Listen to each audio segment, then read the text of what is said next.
Bueno, presentamos el Ateneo de Infectología para este próximo miércoles, en donde consideramos importante recordar en forma de algoritmo los temas que son de máxima importancia en esta especialidad. Bueno, nos parece que es importante que nuestro hospital tenga normas y criterios unificados. Hemos visto, después de haber distribuido algunos organigramas, el caso de dengue, piel y partes blandas, que son útiles, y vamos a tratar de diseñar un organigrama sobre el tema de ETI, enfermedades tipo influenza. Bueno, con respecto a las infecciones respiratorias, lo que nos parece de mucha importancia es que el médico que atienda a un paciente con enfermedad respiratoria, que puede ser una bronquiolitis, una neumonía, una neumonitis, un supurado, tenga en cuenta los criterios de gravedad, ¿no? O sea, si el paciente tiene sepsis, si ya viene consultando muchas veces, si tiene una insuficiencia respiratoria, así que es muy importante a veces tomarle la saturación, si les parece pedir una placa y saber en qué nivel vamos a internar a ese paciente. Y la otra cosa que me parece muy importante por lo que estamos viendo últimamente es que cada vez que asistimos a un paciente con una enfermedad respiratoria, darle a los padres las pautas de alarma, es decir, tenemos que decirle que si el paciente sigue con fiebre, si sigue agitado, si la agitación le impide comer, le impide dormir, si lo ven con un color azul alrededor de los labios, si el paciente realmente no mejora, deben traerlo a la consulta, no automedicarlo, que eso es un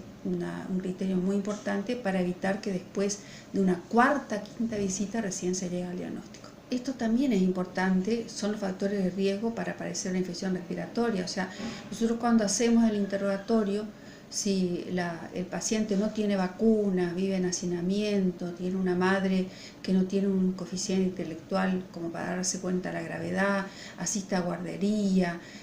tiene contaminación ambiental, padres fumadores, o tiene una edad menor de 3 meses, alguna inmunodeficiencia, enfermedades pulmonares, prestemos atención, porque ese es un paciente que si hace una infección respiratoria seguramente va a ser. Entonces, cuando vamos a medicar una neumonía tenemos que saber si tiene factores de riesgo, si no tiene factores de riesgo, si necesita internación y cuáles son los gérmenes que pueden estar implicados y los antibióticos que tenemos que usar. Lo que agregué ahí a lo último que estamos viendo, porque los virus abren las puertas por alterar la inmunidad local al estafilococo METI-R, y dado que la mayoría de los pacientes tienen vacuna para el neumococo, que si estamos sospechando eso, empíricamente hay que colocar vancomicina, y también, por supuesto, cuando la profilaxis no le damos a cualquiera.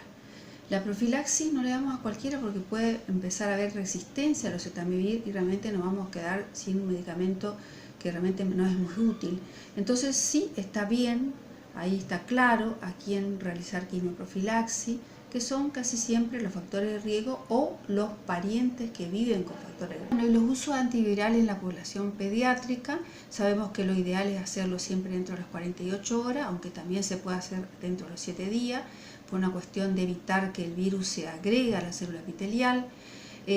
Tenemos que tener en cuenta todos los factores de riesgo que después vamos a ver en la otra diapositiva, que son muchos, son bastante los factores de riesgo, así que sería bueno que lo tengamos dentro de un celular para que cuando veamos ese tipo de paciente y tiene una ETI, una enfermedad tipo influenza, sabemos que tenemos que medicar sin esperar el laboratorio, y también tenemos que medicar a los parientes porque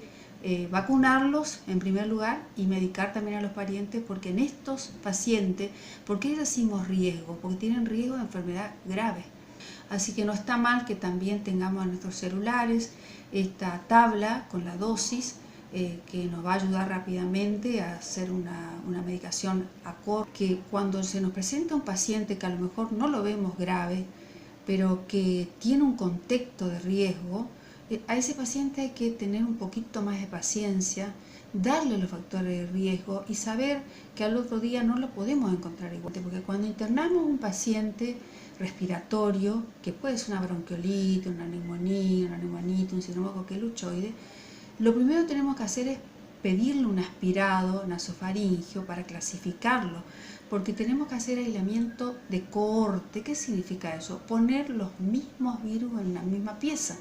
porque en este año especialmente hemos tenido muchas coinfecciones. Negativo, el aislamiento de contacto. Positivo, tenemos que hacer aislamiento respiratorio de contacto. Y ahí abajo tienen bien claro los días de aislamiento que tienen que tener estos pacientes, que también lo tienen que llevar a su hogar. Y bueno, insistimos siempre en infectología, las manos limpias salvan vida, así que por favor, cada vez que revisamos a estos pacientes y terminamos de revisarlo, tenemos que lavarnos las manos y también protegernos con barbijo. Y por supuesto el personal de salud tiene que estar vacunado desde el inicio de la enfermedad respiratoria.